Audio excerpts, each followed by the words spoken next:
Hello, and welcome to my channel. I want to talk to you about a tune that I wrote called Tumbleweed.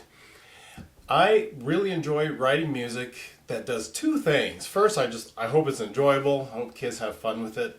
They think that it's cute or fun or whatever. I just enjoy that, number one. But number two, I really work hard on writing stuff that has something tangible or important to teach in terms of a string concept. I'm very interested I just enjoy pedagogy, and I enjoy when it fits into the music and then people can see, students in particular, like, oh, we worked really hard on this. Ah, here it is. How cool is that? So I'm hoping that you'll see that in Tumbleweed, and I'm going to show you where I think that you ought to be spending some time in particular on this tune. Number one, it's an A major. A major is an interesting key to play in. It can be difficult depending on the music. For violins and violas, they're going to be working on high thirds. For cellists, extensions. For basses, half position, and second and half position. And so I'm going to get to all of that. So I'm starting on cello because cello actually starts with the melody. And just right off at the very, very beginning, they've got...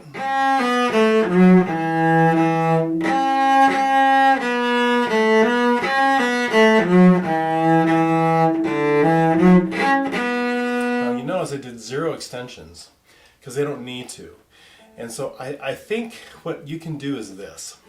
One of two things. One, I would just have the kids play it without extensions for a little while, just to really get the tune in their ear.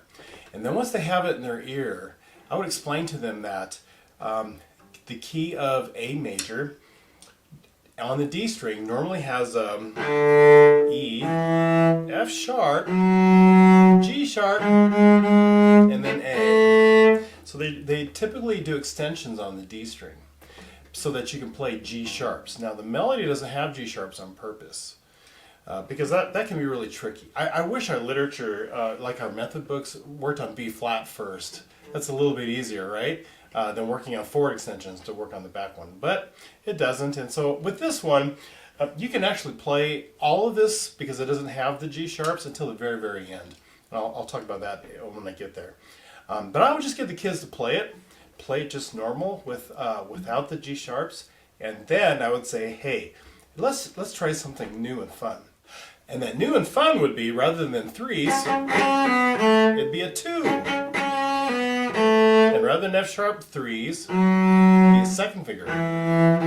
So they can just really work on that sound and really work on the actual extension. Extensions are between 1 and 2. They're not between 1 and 4.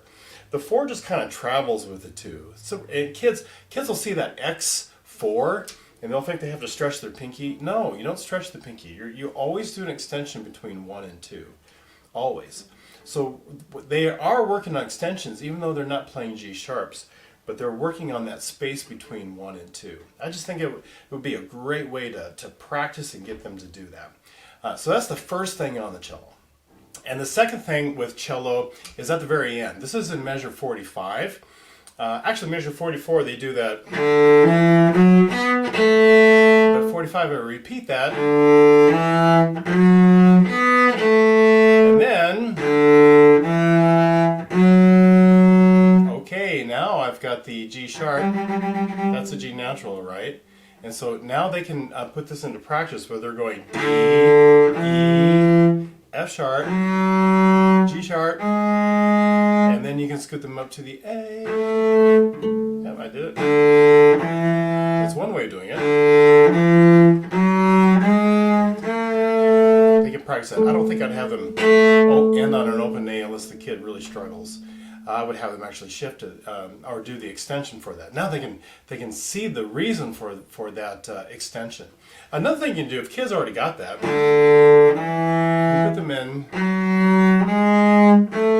can put them in second position and do a 1-1 shift there. And as always, I like showing the old finger and then dash new finger for the shift.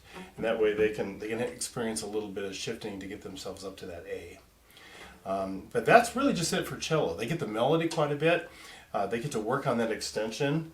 Just only think about the 1 and the 2, not have to worry about the 4 till the very end. And it's like, okay, now this is the reason why we have extensions. Because you have to play a major third hand. I would talk to kids about this. You know, a minor third hand doesn't need the extension, but a major third hand does. And the extension, once again, is between 1 and 2. It's not between 1 and 4. It's 1 and 2. They have to really learn how to do that stretch, okay? On the bass, A major, what these kiddos need to think about is you're not to play open Gs, right? Unless it's an accidental, of course. And so straight away, measure 2, I've got them going A, E, F sharp, G sharp, and then A.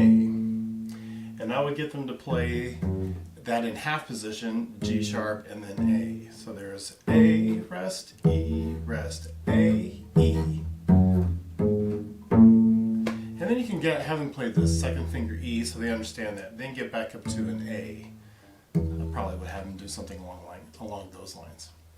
After that, they've got some stuff coming up that is second in the half position, and I notice I don't really get them to do that a whole lot. And this would be measure 1, 2, 3, 4, 5, measure 6.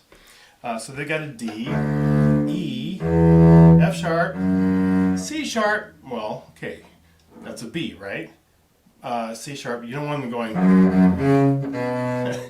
to shift in that. So let's be a lot smarter about it. So what I would have them do is put a first finger on the E, and then practice first finger F sharp, and then fourth finger C sharp. Then they're there, right? And that's part of the melody. It's really nice. They're going to be doing that along with the cellos, and so they've got some melody here. I would get them to shift right there in that little spot. All right, that would be a good little practice. Oops. Hear the pitch. Shift, and then once they're there, they've got F sharp, C sharp, and then B. One thing to get them to learn about intervals is they can play a fifth, because the instrument's tuned to fourths, right? They can play a fifth from 1 to 4. And that's just a really great thing to get them to be able to do. So that, what I say, 1, 2, 3, 4, 5, this measure 6. And then they can do that again. And measure 10, right? I misspoke. That one's just a B. Right? Now here, they've got that first finger A. You gotta do a retake and get up to that. Right? Get them up to that third position, D. Now here's another opportunity to measure 12. Measure 12. Now I love it when kids can do this. Hear the pitch, shift to the pitch, and then shift. So it's another second and a half opportunity, but I wouldn't have them shift in the slur. I get that there's the pitch, hear it, shift. Isn't that nice? And then they got the Pizzicato thing, right, coming up. And anyway, yeah, just get them to really hear that. Ya-da-da, hear it? Shift. Pretty slick. And then that way they get themselves back into first position. Violins and violas. First thing to point out to them with A major is that they need to be thinking about a whole step, half step hand frame. So G sharps in particular are really important that they spend some time on this. And they've got them in a little bit different spots. The first one that actually gets to do this is the second violins, right at the very, very, very beginning. Now what's nice about giving them the third of the chord, please talk to them about this. This is the third of the chord. Talk to them about this. But what's nice about it is, you know, you're standing up there, you're ready to do your little concert, right? You go, get ready, and you look straight at second violins. They're the first group of people you look at, right? And they're looking at you, and they know what to do. What do? They need to work on that whole step hand frame. Okay, just right off the bat. So they don't have to play it like within a passage or anything. Very first thing is they can go, okay, A, whole step. Now let's go. You know, they got time to think about it. I just like giving them that little opportunity, and give them the teacher look. Make sure that they're doing that. So there's the C sharp straight away for them. The first violins, And they first get their opportunity in measure 6. Okay? Right?